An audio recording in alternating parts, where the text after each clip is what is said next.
Hai teman, selamat datang di channel Sekate New. Jangan lupa pada teman-teman untuk like, komen, dan subscribe supaya tidak ketinggalan update dari channel ini. Mimin ucapkan terima kasih. Selamat menyaksikan. Wanita soleha milik Casanova, bab 33. Nah, kalau gini kan ganteng, ujar Safa sambil menyisir rambut Rafael. Aku ganteng dari lahir sayang, balas Rafael dengan begitu percaya dirinya. Iya deh, aku percaya. Safa menaruh sisir di atas meja rias. Ke bawah sekarang, Safa mengangguk. Kita udah lama lu di sini gara-gara kamu. Kok aku? Yang ngajak siapa? Kamu kan? Kok aku yang disalahin? Pokoknya salah kamu, ujarnya lalu menarik tangan Rafael keluar dari kamar. Safa tidak bisa menyembunyikan senyum di wajahnya saat melihat anak-anak bisa cepat akrab dengan Pak Jaka. Dengan Rafael yang mau ikut bergabung saja, itu hal yang sangat membahagiakan, apalagi untuk Pak Jaka. Awalnya bahkan Pak Jaka sempat takut saat Rafael sudah masuk ke kamarnya. Tidak akan keluar lagi dan enggan menemui Pak Jaka.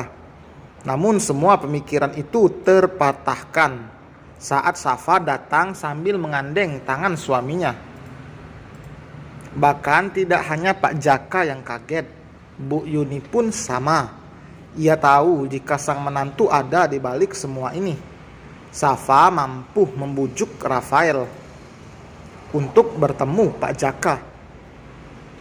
Meski Rafael belum bisa sepenuhnya menerima dan memaafkan Pak Jaka, namun ia akan berusaha untuk mengikhlaskan apa yang sudah terjadi. Ia pun menyadari jika dirinya juga tidak luput dari kesalahan. Bahkan banyak sekali kesalahannya di masa lalu. Semua perkataan Safa berhasil menempel di benak Rafael dan akan terus diingat agar ia tidak ada pikiran untuk mengurungkan niatnya memaafkan sang ayah. Kakak mandi dulu, habis itu main lagi. Kakak Ivi juga. Masa kalah sama Dedek? Dedek udah mandi loh. Ya udah, kakak mandi dulu deh. Safa tersenyum lalu duduk di seberang mertuanya yang sedang membantu Bian memasang puzzle. Ayah mau dibuatin kopi lagi, tawar Safa saat ia melihat gelas yang tadi terisi kopi kini hanya tinggal sedikit. Enggak usah, makasih nak. Pak Jaka menolak dengan lembut. Kalau mau aku buatin mas. Bu Yuni juga menawarkan. Ia sangat tahu dan masih sangat ingat jika mantan suaminya itu seorang pecinta kopi. Bahkan dalam sehari bisa sampai 3 atau 4 kali minum kopi. Entah bagaimana kondisi lambungnya itu. Nggak usah, sekarang aku nggak kuat minum kopi banyak-banyak, ujar Pak Jaka. Faktor usia mempengaruhi dan juga kebiasaannya dulu yang tidak mementingkan soal pola hidupnya sehat. Usia Pak Jaka dan Syafiq bahkan tidak beda jauh, tapi dari perawakan dan juga wajah terlihat jika Pak Jaka jauh lebih tua, padahal mereka hanya selisih 2-3 tahun. Syafiq lebih muda. Syafiq awet muda wajar karena pola hidupnya sehat, namun anak-anaknya sama sekali tidak ada yang mengikuti pola hidupnya. Mereka malah mengikuti Alika yang hobi makan dan suka sekali makanan cepat saji. Asam lambung ayah sering naik. Safa kembali memulai obrolan. Ia sama sekali tidak melepaskan genggaman tangannya dari Rafael. Iya, kalau bisa kurangi kopi dulu ya. Jaga pola makan, terus hindari stres. Jangan sampai asam lambungnya semakin parah. Iya kakek. Kalau ibu dokter ngomong harus nurut ya, celetuk Ivy yang berhasil membuat semua orang tertawa, tapi tidak dengan Rafael.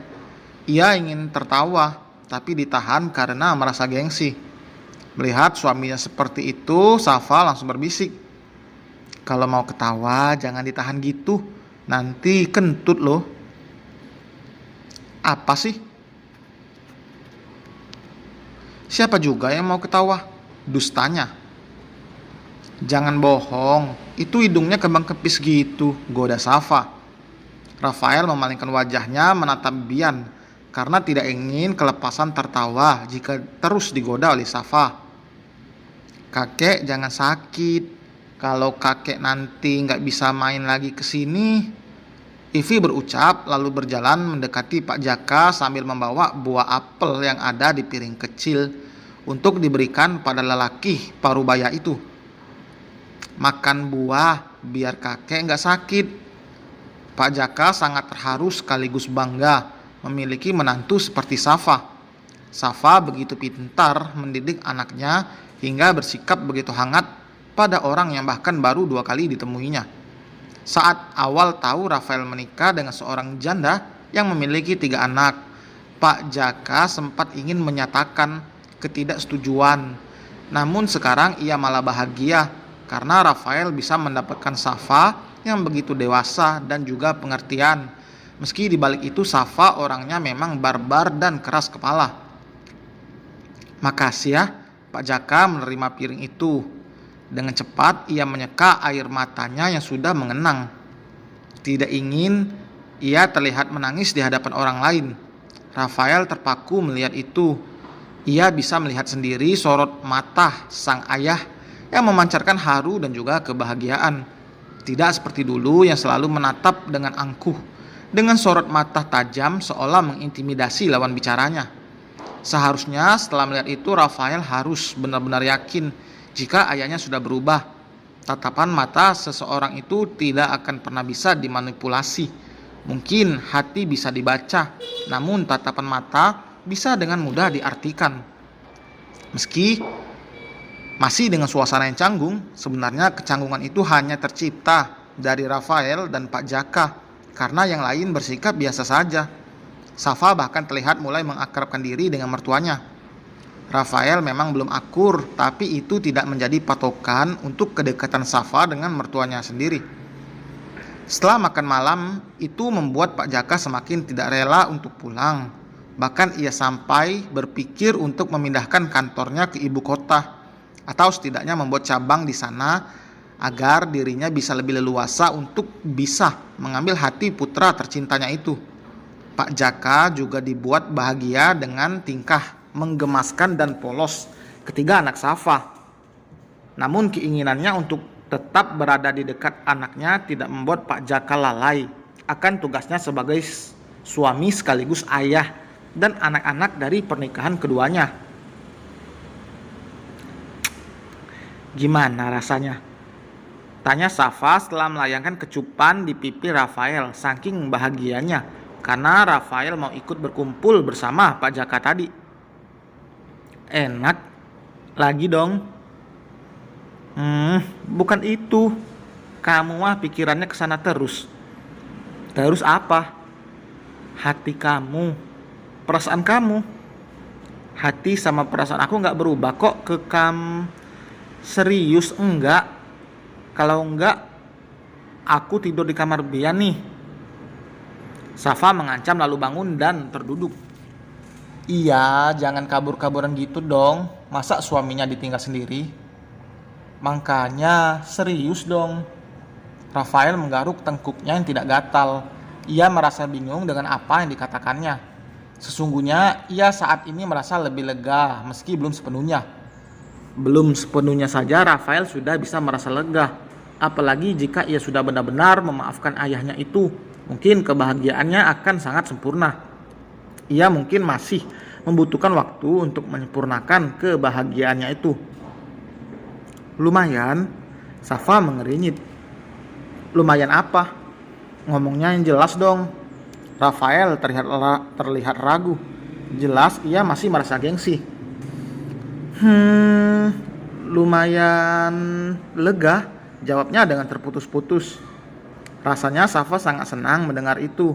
Ia akan terus mengawal Rafael sampai hati lelaki itu bisa menerima dan memaafkan sepenuhnya. Oh iya, soal podcast gimana?